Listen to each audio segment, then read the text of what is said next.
아내가 사라졌습니다. 그것도 돈이 움직인 바로 그날이에요. 서울 다녀올게. 그 말 남기고 나간 뒤로요. 전화가 한 번 왔는데 이상했어요. 숨이 가쁘고 말이 끊기고 누가 옆에 붙어 있는 것 같고요. 그리고 마지막에 딱 한마디. 나 못 돌아갈 것 같아. 툭.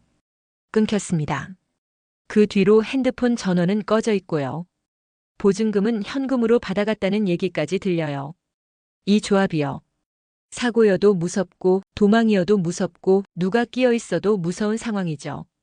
대안은 평소에 소리 잘 안 내는 사람이잖아요. 근데 오늘은 얼굴이 하얘질 정도로 흔들립니다. 그래서 대안이 뛰어갑니다. 온정 파출소로요.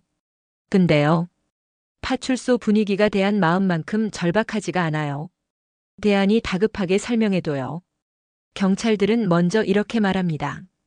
통화 끊긴 지 얼마 안 됐잖아요. 조금 더 기다려 보시죠. 대안은 속이 뒤집히죠.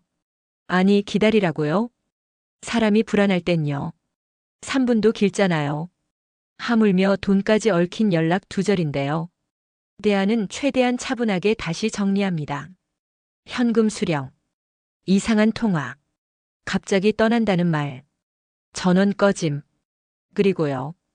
혹시 누가 옆에서 압박하는 느낌도 있었다고요. 요즘 세상 무섭지 않냐고요. 제발 뭐라도 확인해 달라고요. 경찰도 도와드리겠다는 말은 합니다. 근데 당장 위치 추적 같은 건 어렵다면서요. 직장에 가서 먼저 알아보라는 현실적인 조언을 던져요.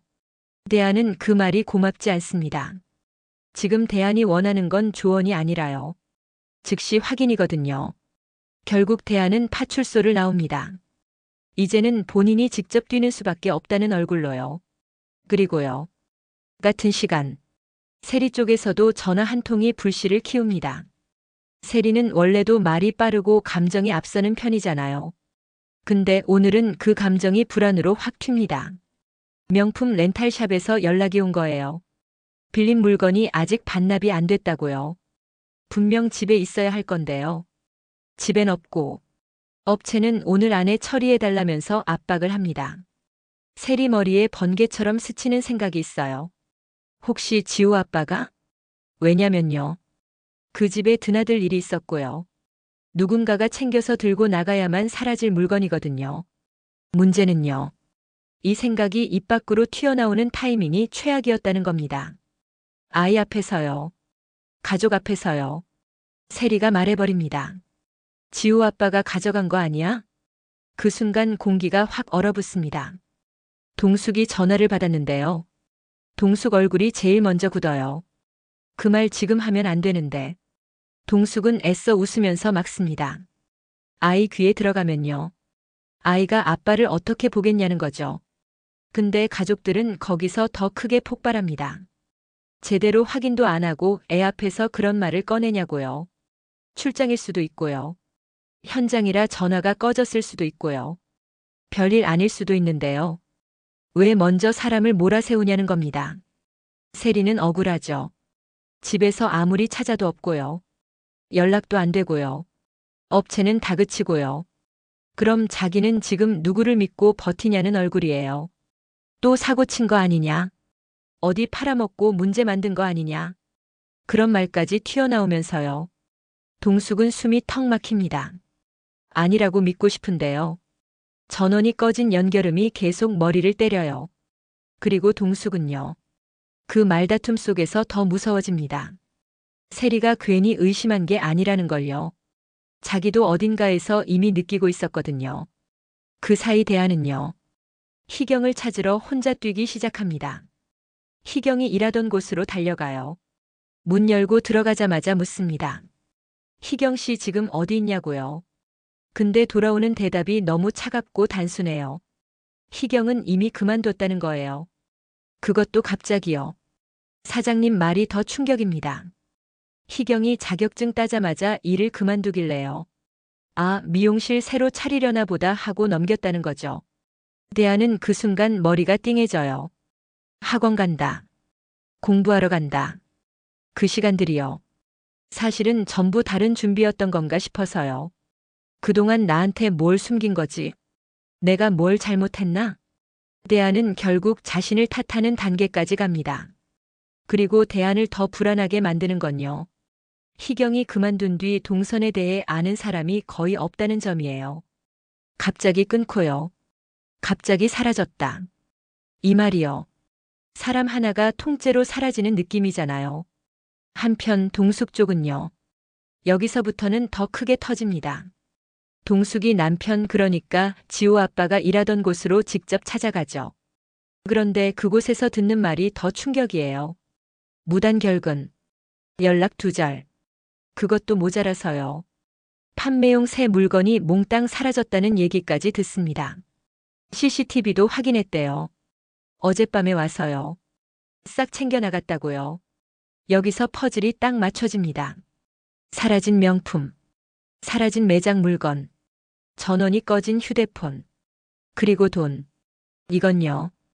도망이에요. 동숙은 표정이 굳습니다. 놀라지도 않아요. 오히려 그게 더 슬퍼요. 처음부터 어렴풋이 알고 있었던 사람처럼요. 동숙은 속으로 계산이 빨라집니다. 이게 들키면 우리 집은 끝이다. 아버지는 사람을 쫓아낼 거고요. 오빠는 신고하겠다고 난리를 칠 거고요. 아이 인생까지 같이 흔들린다. 그래서 동숙은요. 수습부터 들어갑니다. 동숙은 세리 앞에 돈을 내밉니다. 자기가 모아둔 돈이라고요. 지금은 일단 렌탈샵부터 막아야 하니까요. 세리는 담담합니다. 이미 마음 한구석에서는요. 범인이 누구일지 짐작하고 있었거든요. 그래서 동숙이 돈을 내미는 순간 세리는 오히려 조용해져요. 언니 그럼 이제 어떡해요? 찾아야죠. 어디 있는지 알아야 해요. 동숙은 고개를 끄덕이면서도 눈이 흔들립니다. 그리고 마지막으로 정말 작게 부탁해요. 아버지랑 오빠한텐 아직 말하지 말아줘. 지금 들키면요. 자기네는 집에서 쫓겨나고요. 남편은 정말로 감옥 갈 수도 있다고요. 세리는 대답을 바로 못합니다. 미운 마음이 없진 않은데요. 무엇보다 아이가 걸려 있잖아요. 그리고요. 동네가 조용해졌다고 끝난 게 아닙니다. 선거 끝난 뒤가 더 무섭거든요. 시장 쪽에서는 선거 후 폭풍이 본격적으로 터집니다. 동익이요. 선거에서 졌잖아요. 근데 이 사람 쉽게 물러설 성격이 아닙니다. 동익은 정한을 찾아가요. 사람들 눈을 피해서요. 딱 둘만 마주칠 수 있는 타이밍을 골라서요. 처음엔 웃으면서 부탁 하나만 하자 그래요. 근데 그 부탁이요. 말만 부탁이지 사실상 매달리는 겁니다. 그리고 결국 동익이 무릎을 꿇습니다. 남들 보라고 꿇는 게 아니에요. 딱 정한 앞에서만요. 부회장 자리. 그거 하나만 달라고요. 정한은 겉으로는 야, 너까지 왜 이러냐 하면서도요. 속으로는 계산이 빨라져요. 아, 이거 약점 제대로 잡혔다. 그래서 조건을 줄줄이 던지죠. 아침 체조, 순찰, 민원, 봉사. 동익은 다 하겠다고 받아요. 대신 한 가지를 꼭 부탁합니다. 성미한텐 말하지 마라. 근데 정한이요. 이런 거 혼자 품고 있을 사람이 아니잖아요. 거의 바로 성미한테 얘기를 합니다. 동익이 찾아와서요. 자기 앞에서 무릎 꿇었다고요. 부회장 자리 달라고 싹싹 빌었다고요. 성미는 그 얘기 듣는 순간 표정이 확 굳습니다. 그리고 바로 떠올려요. 이건 동익 혼자 벌인 판이 아닐 수도 있다. 성미 머릿속에 제일 먼저 찍히는 사람이 누구냐면요. 동익 아내예요. 그 여자 판 짠 거 아니야? 남편을 일부러 더 초라하게 만들고요. 뭔가 여론을 뒤집으려고 술을 둔 거 아니냐고요. 정한도 고개를 끄덕이는 기류예요. 나도 뭔가 시킨 티가 나더라.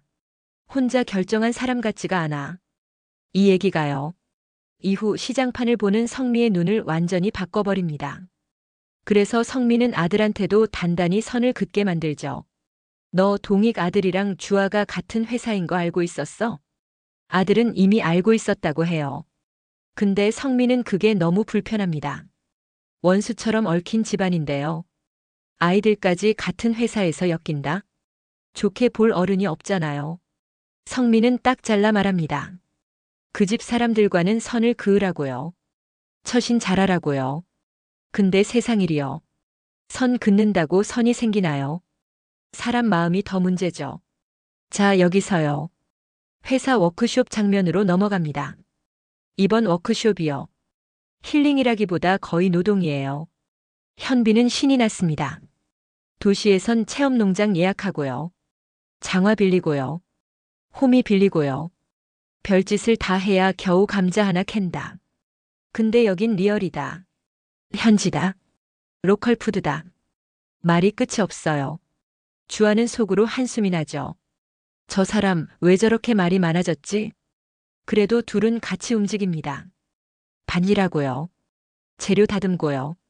같이 끓이고요. 둘이 같이 요리하는 장면이요. 겉으론 티격태격인데요. 속으로는 호흡이 자꾸 맞습니다. 그리고 주아가 무심코 한마디를 던집니다.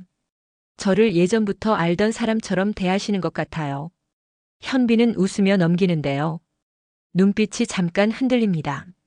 들켰나? 아니면 들키고 싶은 건가? 그 미묘한 경계요. 그리고 그 밤, 주아는 정말 우연히 현빈의 속마음을 엿듣게 됩니다.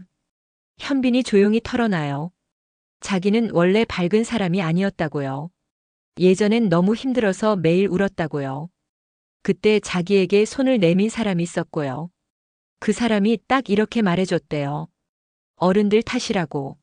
너 잘못 아니라고. 그리고 돈가스를 사줬다고요. 현빈이 그 얘기를 하면서 웃는데요. 그 웃음이요.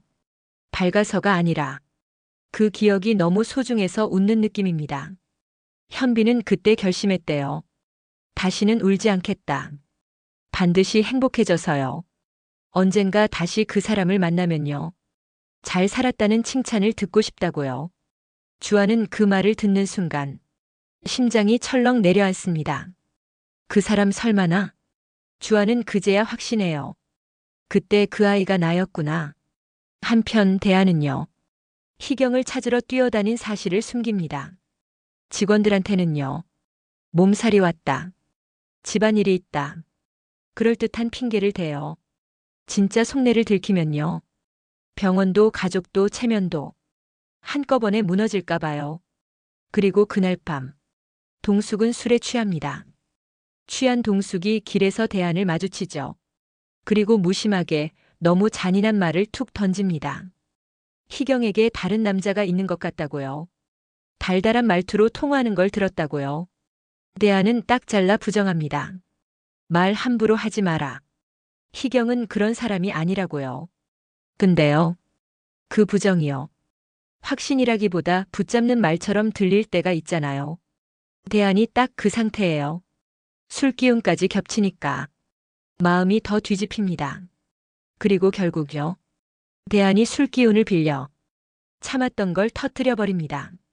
성미를 먼저 마주치고요. 그 순간 말을 멈추질 못해요. 형수님, 나 진짜 미치겠어요. 희경이가 돈 들고 사라진 것 같아요. 그리고요. 남자가 있었던 것 같아요. 성미 얼굴이 굳습니다. 처음엔 무슨 소리야 하고 되묻는데요. 대안은 더 빨라져요. 더 세게 나옵니다. 바람 난 것 같아요. 그래서 도망간 것 같아요. 그리고 여기서요.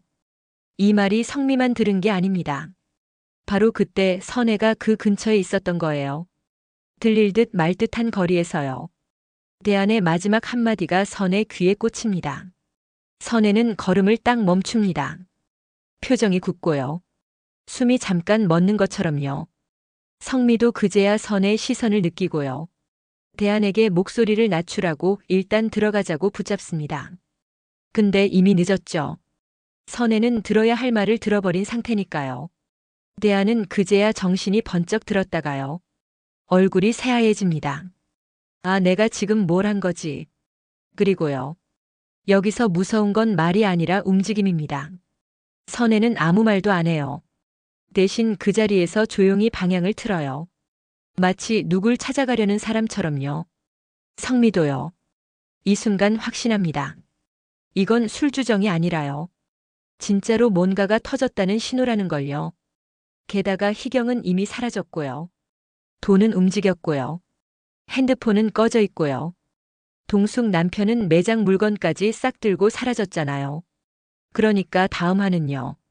찾는 사람이 쫓는 사람으로 바뀌는 회차가 될 겁니다. 희경은 정말 바람나서 도망간 걸까요? 아니면 누가 희경을 그렇게 보이게 만든 걸까요? 다음 7화에서 이 집안 비밀이 한 번 더 크게 뒤집힙니다. 궁금하시면 구독해두세요. 다음 편 올라오면 바로 이어서 가장 빠르게 풀어드릴게요.